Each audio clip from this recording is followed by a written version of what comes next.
మొత్తం దేశంతో ఒకే మాట మాట్లాడరు కదండి. అవును. అంటే నరేంద్ర మోడీ అనేటువంటి వారు చాలా గొప్ప నాయకులు. ఆయన అసలు ఈ దేశానికి అంతకుముందు ఎవరు కూడా భారతదేశం అంటే ఏంటో తెలిసేది కాదు. ఇప్పుడే తెలుస్తోంది. అసలు స్వాతంత్రమే మనకి 2014లో వచ్చింది అనేటువంటి వాళ్ళు ఉన్నారు. నేను కాదంటల్లా. చాలా పెద్ద పెద్ద వాళ్ళు ఉన్నారు అలాంటి వాళ్ళు. కంగనా రనౌత్ లాంటి వారు ఉన్నారు. ఆవిడ కూడా చెప్పారు.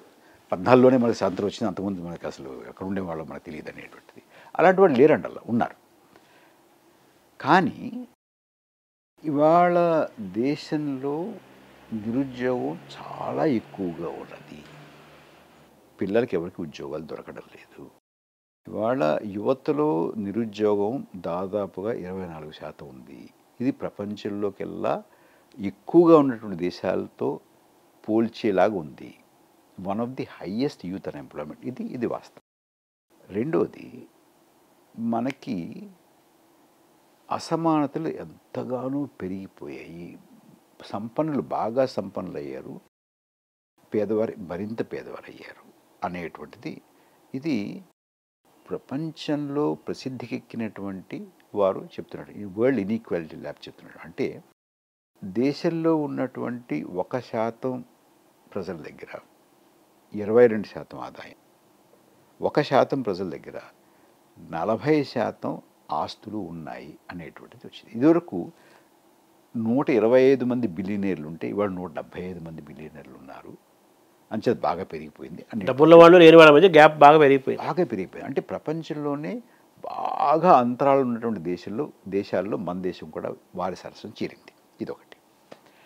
రెండవది, మనకి గ్రామీణ ప్రాంతాల్లో చాలా ఇబ్బందులు పడేటువంటి పరిస్థితి ఉంది. ధరలు బాగా పెరిగిపోయాయి.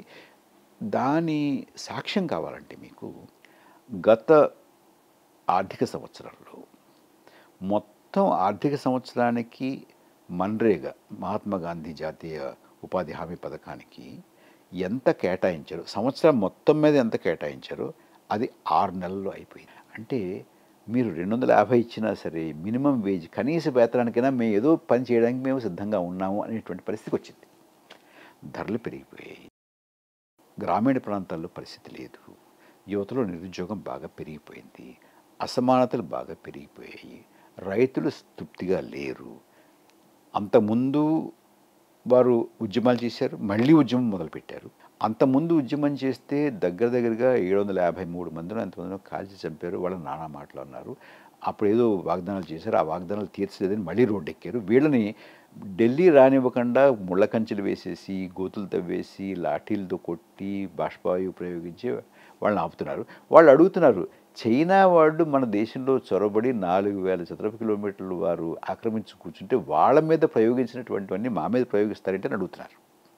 సో ఇలాగ దేశం మొత్తం మీద మనకు వార్తలు చూస్తున్నాము. కొన్ని చోట్ల క్షత్రియులందరూ కూడా వ్యతిరేకమయ్యారని, వారు వ్యతిరేకమయ్యారని, ఈ వర్గం వ్యతిరేకమైందని రకరకాలైనటువంటివి వస్తున్నాయి. వార్తలు చూస్తున్నాం. ఇది ఇంత అల్లకల్లోలంగా ఉన్నప్పుడు అంటే కొంతమంది అబ్బో మనం అమెరికాలో మన గురించి చాలా గొప్పగా మాట్లాడుకుంటున్నారు అనేవారు ఉంటారు. అయితే వారికన్నా కూడా చాలా రెట్లు ఎక్కువ ఈ రోజువారీ నాకు ఎలా గడుస్తుంది, నాకు ఎంత కూలి వస్తుంది, ఎంత పోతుంది, ఎంత వస్తుంది, పిల్లలకు ఉద్యోగాలు ఉన్నాయా లేవా, మన పరిస్థితి ఏమిటి, మన పేదరికం ఏంటి, మన ఇళ్ళు ఏమిటి, మన వాకిలు ఏమిటి అనే వాళ్ళ సంఖ్య ఎక్కువగా ఉంటుంది. నేను అస్సలు అంటే ఒక్క ఓటు పడదు భారతీయ జనతా పార్టీకి అనడానికి లేదు కదా, ఉంటారు. ఇంకోటి కూడా ఉందండి. మీరు మతం గురించి మాట్లాడారు. దాని గురించి కొంచెం వివరంగా చెప్పుకోవాలి శర్మ గారు. ఇప్పుడు భారతదేశంలో ఒక ప్రశ్న నిరంతరంగా ఉంటుంది.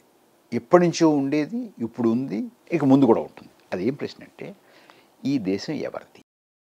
Who does this nation belong to? భారతదేశం ఎవరిది?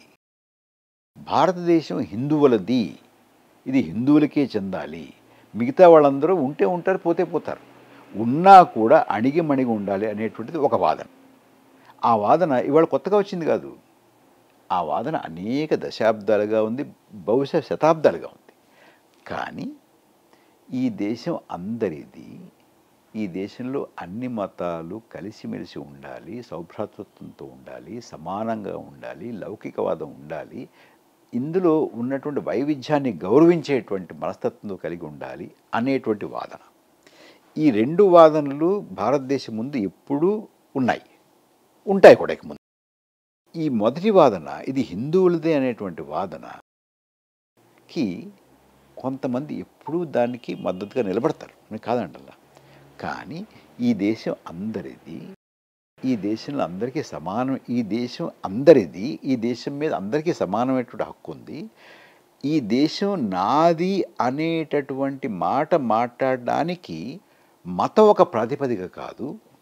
వారు బౌద్ధులు కావచ్చు, సిక్కులు కావచ్చు, హిందువులు కావచ్చు, ముస్లింలు కావచ్చు, క్రైస్తవులు కావచ్చు, యూదులు కావచ్చు, తెలుగు మాట్లాడేవాళ్ళు కావచ్చు, హిందీ మాట్లాడేవాళ్ళు కావచ్చు, బెంగాలీ మాట్లాడేవాళ్ళు కావచ్చు. అంటే భాష కానీ, ప్రాంతం కానీ, మతం కానీ, మరొకటి కానీ, కులం కానీ, ఇది ఏది క్వాలిఫికేషన్ కాకుండా దేశం అందరిది అనేటువంటి ఒక ధారణ ఉంది. అది ఈ దేశాన్ని ఒక విశిష్టమైనటువంటి దేశంగా మలిచింది. మన రాజ్యాంగంలో ఉన్నటువంటి విలువలవి.